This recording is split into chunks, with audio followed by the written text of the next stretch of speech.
Lorsqu'on vous donne une fonction, vous avez tout à fait la possibilité de calculer à la main, c'est-à-dire que si on vous donne f de x est égal à 4x moins 10, je peux faire 4 fois 1 moins 10, 4 fois 2 moins 10 et ainsi de suite.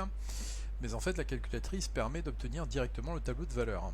Donc je vais le présenter ici sous la nouvelle calculatrice Casio. L'ancien modèle est assez simple puisqu'en fait il est linéaire, c'est-à-dire qu'on fait suivant, suivant, suivant et on a le résultat. Ici pour le nouvel Casio c'est un petit peu plus compliqué. Donc on va accueil, on fait tableau fonction.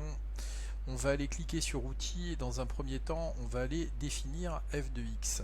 Donc ici je définis f de x, c'est à dire que je mets ma fonction, donc ici c'est 4x moins 10.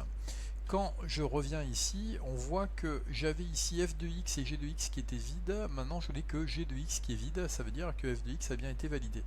Je reviens à nouveau sur la touche outils et je vais faire la sélection de plage du tableau, c'est-à-dire que je vais donner le nombre de départ, le nombre d'arrivée et le pas. Donc le début c'est la première valeur de x que vous avez dans le tableau, la fin c'est bien sûr la dernière valeur, et le pas c'est en fait c'est l'écart que vous avez entre chaque valeur. Si par exemple vous avez 0, 5, 10, 15, 20 et ainsi de suite, ça veut dire que le pas est de 5. Je finis, je valide et on voit donc que j'obtiens bien mon tableau de valeur pour 4x moins 10. Alors attention, c'est une erreur qui est assez commune chez les élèves, c'est-à-dire que ici le 1, 2, 3, 4 c'est le numéro de la ligne.